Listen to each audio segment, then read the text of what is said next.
Hi, do you guys know how does a vaccine works inside the body? Body के अंदर जब vaccine inject की जाती है तो वो किस तरीके से काम करती है, तो चलिए आज हम जान लेते हैं। Let's no it.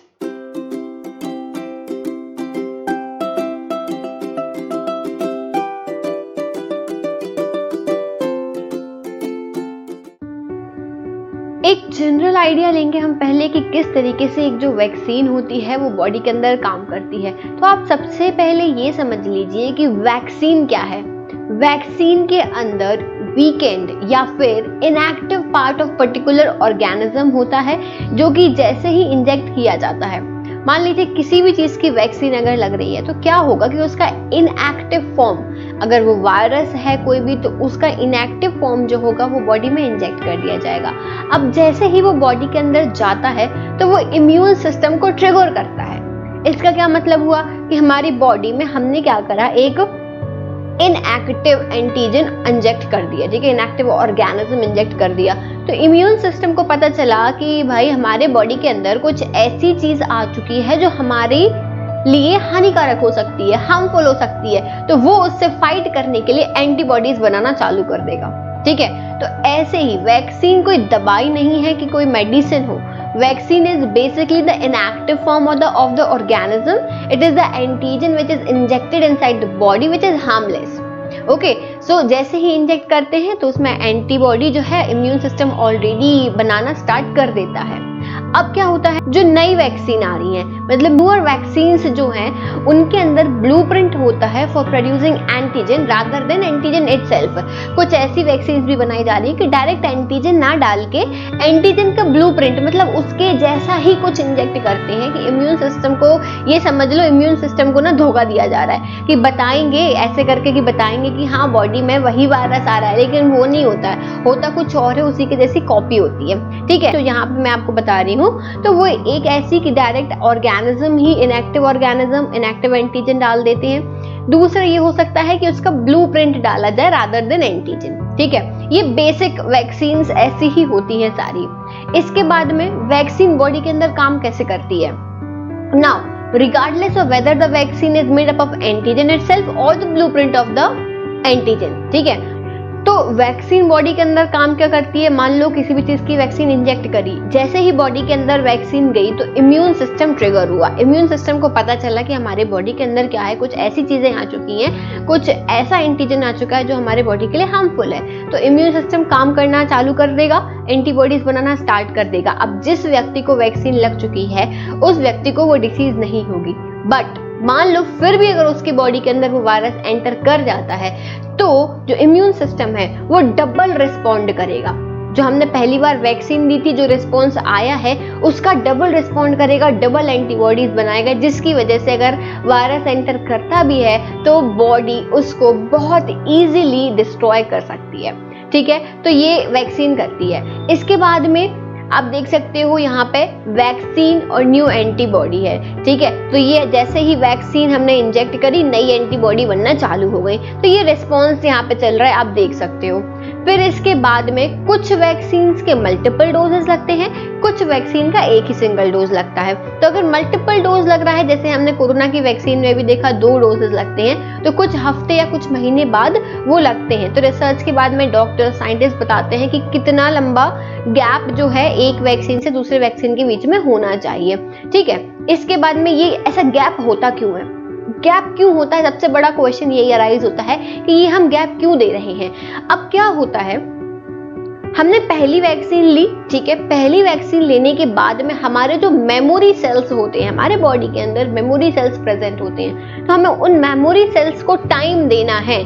क्यों टाइम देना है, जिससे कि वो उसके अगेंस्ट एंटीबॉडीज बना ले। ठीक है, लॉन्ग लिव्ड एंटीबॉडीज बना पाए, इसीलिए बीच में हमें गैप देना पड़ता है। और ये गैप डिसाइड कौन करता है, ये साइंटिस्ट जो होते हैं, जो रिसर्च कर रहे होते हैं, डॉक्टर्स, वो बताते हैं कि हम कितना गैप दें, कितना गैप जो है वो अच्छा रहेगा मेमोरी सेल्स के लिए याद रखने की ये एंटीबॉडी हमें बॉडी में बनानी है अगर ये वाला वायरस एंटर करता है। तो दिस इज द रीजन कि एक और दूसरे वैक्सीन के बीच में गैप रखा जाता है। तो जो बीच में हम गैप देते हैं ना, वो इसलिए देते हैं कि जो वैक्सीन लगने से बॉडी के अंदर जो मैकेनिज्म चल रहा है, बॉडी फाइट कर रही है, बॉडी लड़ रही है, तो वो जो फाइट चल रही है उसको वो याद रख सके कि भाई आगे अगर ऐसा कोई भी व्यक्ति हमारे इलाके में आता है तो हम उसको निपटा देंगे एंटीबॉडीज देके, ठीक है। मतलब कोई भी ऐसा अनवांटेड पर्सन आएगा तो हम क्या करेंगे, जो हमारे लिए हार्म कॉज करेगा उसको हमारा इम्यून सिस्टम जो है वो एंटीबॉडीज से मार डालेगा, ठीक है। इसलिए हमें इसमें टाइम देने की जरूरत होती है। नेक्स्ट अब हम बात कर लेते हैं कोरोना वायरस की। अब ये जो कोरोना वायरस आपको दिख रहा है इसका स्ट्रक्चर क्या होता है, तो बाहर से जैसा भी आपको दिख रहा है इसका स्ट्रक्चर कैसा है, आपको रेड कलर के स्पाइक्स दिख रहे होंगे, ग्रे कलर का कवर होगा, उसके ऊपर ऑरेंज कलर के कुछ डॉट्स दिख रहे हैं। अब हम देख लेते हैं कि ये सारी चीजें हैं क्या। इंटरनल स्ट्रक्चर पे आते हैं तो जो आपको रेड कलर का यहाँ पे दिख रहा था ये बेसिकली क्या है, ये स्पाइक्स है, ठीक है। ये क्या है, स्पाइक ग्लाइकोप्रोटीन। यही सबसे ज्यादा घातक होते हैं, यही सबसे ज्यादा हार्मफुल होते हैं। ये एंटर कर जाएंगे और ये स्पाइक्स जो है रिसेप्टर से अटैच हो जाएगा। अब ये तो हो गया स्पाइक। इसके बाद में ये जो ऑरेंज कलर का आपको दिख रहा है ये मेम्ब्रेन प्रोटीन होता है, एक येलो कलर का है वो एनवेलप प्रोटीन होता है, और ये जो ग्रे कलर का दिख रहा है this is a lipid bilayer membrane. ये क्या है, लिपिड बाइलेयर मेम्ब्रेन है। और अंदर ये जो दिख रही हैं these are nucleocapsid protein and RNA. यही आरएनए जैसी बॉडी में एंटर करता है ये मल्टीप्लिकेशन करना चालू कर देगा। क्या करेगा ये, अब होता क्या है, कोरोना वायरस बॉडी में गया ना तो उसका जो स्पाइक है, स्पाइक प्रोटीन जो है वो रिसेप्टर से अटैच हो जाता है। अब वो रिसेप्टर्स कहाँ प्रेजेंट होते हैं, स्पेशली लंग्स में, ठीक है। तो वो लंग्स के रिसेप्टर से अटैच हो गया और वो बॉडी के अंदर एक हेल्दी सेल के अंदर एंटर कर गया, ठीक है।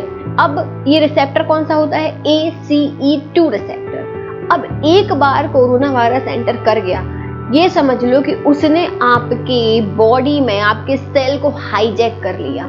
अब वो उस सेल को छोड़ने वाला नहीं है, उसने उसको हाईजैक कर लिया, अपने कब्जे में कर लिया। अब वो क्या करेगा, उस हेल्दी सेल को डिस्ट्रॉय करना चालू करेगा। ये आप देखो यहाँ डायग्राम आपको जो दिख रहा है, इस डायग्राम में देखो, अब जैसे ही एंटर करा सेल के अंदर पहुंच गया। अब इम्यून सिस्टम को पता तो चल गया है कि भाई कुछ अनवांटेड चीज हमारी बॉडी में आ गई है, तो वो एंटीबॉडी बनाना स्टार्ट कर देगा। बट क्या है, एंटीबॉडी उतनी ज्यादा स्पीड में नहीं बन पा रही, उतनी ज्यादा उसकी कैपेसिटी नहीं है, तो वो कम एंटीबॉडी बना रही है। तो आप देख सकते हो कि यहाँ पे 1 2 3 4 5 एंटीबॉडीज ही हैं जो स्पाइक प्रोटीन से अटैच हो गई, लेकिन इतने सारे स्पाइक प्रोटीन्स अभी बाकी हैं। वो कहीं से भी वो जो है रिसेप्टर से लगेगा और बॉडी में घुस जाएगा, सेल के अंदर एंटर हो जाएगा। इतने सारे स्पाइक प्रोटीन खाली हैं, तो एंटीबॉडीज बनाती तो है बॉडी, पर इतनी ज्यादा नहीं बन पाती हैं कि हम उस वायरस को डिस्ट्रॉय कर सकें। और ये वायरस जैसे ही ह्यूमन सेल के अंदर पहुंचा, रिसेप्टर में से ये अटैच होगा, रेड कलर का जो स्पाइक प्रोटीन है अटैच होगा और ये अंदर पहुंच गया ह्यूमन सेल के अंदर। ह्यूमन सेल को इसने कर लिया अपने कब्जे में। अब ये क्या करेगा, अब ह्यूमन सेल के अंदर पहुंच के ये बनाएगा अपनी कॉपीज, बस फोटोकॉपी मशीन चालू करेगा, 1 कॉपी 2 कॉपी 3 कॉपी स्पीड में कॉपीज बनती जाएंगी।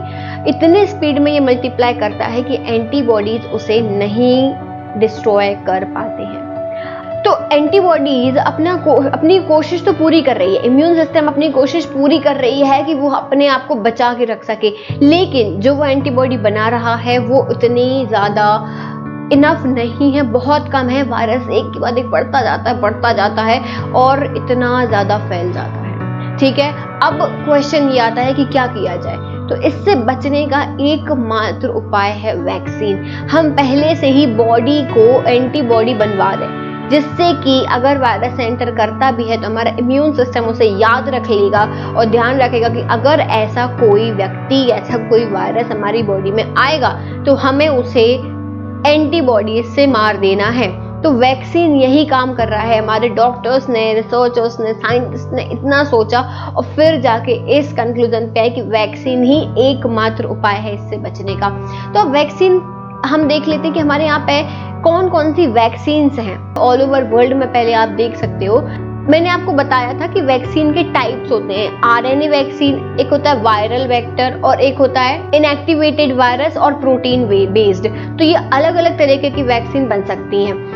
अब जो वैक्सीन हैं वो है Pfizer, मॉडर्ना, ये दोनों आरएनए बेस्ड वैक्सीन हैं। वायरल वेक्टर वाली हैं ऑक्सफोर्ड की बनाई हुई AstraZeneca, Sputnik V, Johnson and Johnson. अब इनएक्टिवेटेड वायरस वाली कौन सी है? CoronaVac, Sinopharm, Covaxin. और प्रोटीन बेस्ड है नोवावैक्स। अब देखो इन सब में दिया गया है डोजेस कितने लगने हैं, तो सारी वैक्सीन के 2-2 डोजेस लगने हैं, लेकिन सिर्फ एक जॉनसन एंड जॉनसन है जिसका सिर्फ 1 डोज ही सफिशिएंट होता है। अब हमें क्वेश्चन ये आता है कि हमारे इंडिया में कौन सी वैक्सीन अवेलेबल है, तो हमारे इंडिया में अभी 3 वैक्सीन अवेलेबल हैं। एक कोविशील्ड जो कि ऑक्सफोर्ड एस्ट्राजेनेका का ही वहीं से बन के आई है, ऑक्सफोर्ड एस्ट्राजेनेका ही है, तो एक हो गई कोविशील्ड, दूसरी है कोवैक्सीन और तीसरी है स्पुतनिक वी। तो अब क्वेश्चन ये आता है कि वैक्सीन लगवाने से हमें क्या फायदा है, भाई क्या करेगी वैक्सीन हमारे बॉडी के अंदर जाके। बहुत सारे लोगों के दिमाग में ये क्वेश्चन आता है, वैक्सीन लगवाने से कोरोना हो जाता है, वैक्सीन लगवाने से फीवर आता है, वैक्सीन लगवाने से हेडेक होता है, बॉडी एक होता है, हम बीमार पड़ जाते हैं, बहुत सारे ऐसे क्वेश्चंस आते हैं। So let me clear all these questions today. क्या होता है जब हम वैक्सीन लगवाते हैं, तो हमने क्या करा, अब हुआ क्या, अगर हम कोविशील्ड की बात कर रहे हैं तो कोविशील्ड में करा क्या, उसमें एक चिंपैंजी वायरस होता है, ठीक है। चिंपैंजी वायरस का नाम हो सकता है आप लोगों ने सुना हो। चिंपैंजी वायरस के अंदर कोरोना वायरस के स्पाइक्स प्रोटीन को डाल दिया, ठीक है। हार्मलेस, हार्म नहीं करेगा कि बॉडी के अंदर जाके आपको कोरोना हो जाए, ऐसा नहीं होगा। हार्मलेस उसमें डाल दिया गया क्या, स्पाइक प्रोटीन ऑफ कोरोना, ठीक है, चिंपैंजी वायरस के अंदर। अब क्या करा, chimpanzee virus is genetically change. अब वो जेनेटिकली चेंज हो गया है और उसको बॉडी के अंदर जाके वो ग्रो नहीं करेगा कि मल्टीप्लाई करने लगे, वो बिल्कुल ग्रो नहीं करेगा। फिर उसके बाद में जैसे ही बॉडी के अंदर ये इंजेक्ट करा गया, मतलब ये वैक्सीन है, ये जो चिंपैंजी वायरस को मॉडिफाई कर दिया गया है ना, जिसमें स्पाइक प्रोटीन कोरोना का डाल दिया गया, उसको हार्मलेस बना दिया जिससे कि बॉडी के अंदर जाके वो कोई कॉज ना कर पाए, कोई हार्मफुल कॉज ना कर पाए। अब ये वैक्सीन बन चुकी है। इस वैक्सीन को जैसे ही बॉडी के अंदर इंजेक्ट करा तो जो इम्यून सिस्टम में वो ट्रिगर हुआ, उसे पता चला कि हमारे बॉडी के अंदर कुछ वायरस आ चुका है, उसने उसके लिए एंटीबॉडीज बनाना स्टार्ट कर दिया। एंटीबॉडीज बनने लगे, एक के बाद एक एंटीबॉडीज बनने लगे। फिर उसके बाद में एंटीबॉडीज बॉडी के अंदर ऑलरेडी बन चुके हैं। अब अगर मान लो कि वायरस एंटर हो भी जाता है, अगर कोरोना वायरस बॉडी के अंदर एंटर हो भी जाता है वैक्सीन लगने के बाद में, तो आपके इम्यून सिस्टम को ऑलरेडी पता है कि ऐसा ही एक वायरस हमारे बॉडी में पहले भी आ चुका है, तो वो उसके अगेंस्ट डबल एंटीबॉडीज प्रोड्यूस करेगा और उससे फाइट कर लेगा। मतलब कि वो इतना ज्यादा हार्मफुल नहीं होगा कि किसी की डेथ हो जाए, बॉडी में एंटर कर सकता है। वैक्सीन लेने से कोई ये गारंटी नहीं है कि बॉडी के अंदर वायरस नहीं जाएगा, बॉडी के अंदर वायरस जाएगा, लेकिन आपकी बॉडी उसके अगेंस्ट में फाइट कर लेगी। अब कोवैक्सीन में और कोविशील्ड में क्या डिफरेंस है, जो कोवैक्सीन है वो है इनएक्टिवेटेड फॉर्म ऑफ वायरस, मतलब कि उन्होंने कोरोना वायरस को ही इनएक्टिवेट कर दिया है ना, उसके स्पाइक प्रोटीन हटा दिए और उसको एक बिल्कुल इनएक्टिवेटेड फॉर्म में कर दिया कि वो बॉडी के अंदर जाएगा भी ना तो वो कुछ नहीं कर पाएगा, उसके हाथ पैर ही नहीं है, वो क्या कर लेगा, है ना। तो उसको इनएक्टिवेटेड फॉर्म में बना दिया और फिर इंसर्ट कर दिया बॉडी के अंदर, तो वो गया और एंटीबॉडीज बनने लगी। तो सिंपल सी बात है, एस्ट्राजेनेका जो है उसमें चिंपैंजी वायरस के अंदर स्पाइक प्रोटीन कोरोना के डाल दिए हैं और फिर उसको बॉडी में इंसर्ट कर दिया है। कोवैक्सीन में क्या कर रहे हैं कि जो वायरस है उसको ही डेड कर दिया है, बिल्कुल इनएक्टिव कर दिया और फिर बॉडी में इंसर्ट कर रहे हैं। आगे का फंक्शन दोनों में ही सेम होने वाला है, इम्यून सिस्टम दोनों के लिए सेम रिस्पॉन्ड करेगा, कोई डिफरेंस नहीं रहेगा इनमें। तो जैसे ही वायरस पहुंचा, मतलब वैक्सीन लगी, तो ये एंटीबॉडीज चारों तरफ से बनना चालू हो गई और उसको घेर लिया, ठीक है, उसको घेर लिया, क्योंकि वो उनके इलाके का नहीं है भाई, वो किसी और इलाके का व्यक्ति है जो बॉडी में एंटर हो चुका है और बॉडी को हार्म कर सकता है। इसीलिए जल्दी जल्दी एंटीबॉडीज बनना चालू हो जाती हैं, बस अटैच हो जाएंगी और उसको डिस्ट्रॉय कर देंगी, ठीक है। तो ये वर्क होता है वैक्सीन का। अब क्वेश्चन आता है, ठीक है, कौन सी वैक्सीन बेस्ट रहेगी। तो यहाँ पे हमें पता है कि 3 वैक्सीन जो हैं अभी तक हमारे इंडिया में आई हैं, ठीक है। कोविशील्ड जो सबसे पहले आई थी, फिर कोवैक्सीन और अभी स्पुतनिक भी कुछ जगहों पे आ चुकी है। तो ये 3 वैक्सीन में से कौन सी बेस्ट है, तो मैंने अब भी आपको समझाया कि कॉन्सेप्ट सारे वैक्सीन का सेम ही है। हो सकता है कि कोई वेक्टर बेस्ड हो सकता है कोई इनएक्टिवेटेड फॉर्म ऑफ वायरस हो सकता है कि कोई आरएनए बेस्ड हो, तो बस बनावट अलग है बट बॉडी के अंदर जाके फंक्शन सभी एक से करने वाले हैं, एंटीबॉडीज सभी में बनेगी, इम्यून सिस्टम सेम रिस्पॉन्ड करेगा। तो आप इनमें से कोई भी वैक्सीन लगवा लो, सारी की सारी वैक्सीन अच्छी हैं, फंक्शन आपकी बॉडी को करना है। So everything depends on the immune system of your body. ठीक है, तो आपको इतना ज़्यादा कॉन्फ्लिक्ट्स में नहीं पड़ना है कि कौन सी वैक्सीन लगवाई जाए, कौन सी वैक्सीन नहीं लगवाई जाए, या वैक्सीन लगवाने से हमें कोरोना हो जाएगा। नहीं, ऐसा कुछ नहीं है, कोरोना नहीं होगा वैक्सीन लगवाने से। और रही बात फीवर आने की, फीवर क्यों आता है, तो नॉर्मल सी बात है, आपकी बॉडी जब अंदर फाइट कर रही है, इम्यून सिस्टम जब लड़ रहा है, उसको पता है कि हमारी बॉडी के अंदर कुछ अनवांटेड चीज़ आ चुकी है, तो वो टेम्परेचर बढ़ा लेता है बॉडी का, जिससे कि टेम्परेचर बढ़ने से वो वायरस डिस्ट्रॉय हो जाए। तो बॉडी का टेम्परेचर रेज होना इज जस्ट नॉर्मल थिंग। आपने बच्चों को भी देखा होगा, जब छोटे बच्चों को वैक्सीन लगती है तो उन्हें भी 1-2 दिन फीवर आता है। तो वही चीज आपके साथ होगी, हेडेक होगा, बॉडी एक होगा, फीवर आएगा, बट हर किसी को नहीं होगा। कुछ लोगों में ऐसी चीजें आपको देखने को मिल सकती हैं। तो इस चीज से आपको परेशान नहीं होना है, और आप कोई भी वैक्सीन लगवाइए, और एकमात्र उपाय वायरस से बचने का वैक्सीन ही है। So it's a request to each and everyone watching this video that please get vaccinated and stay safe everyone.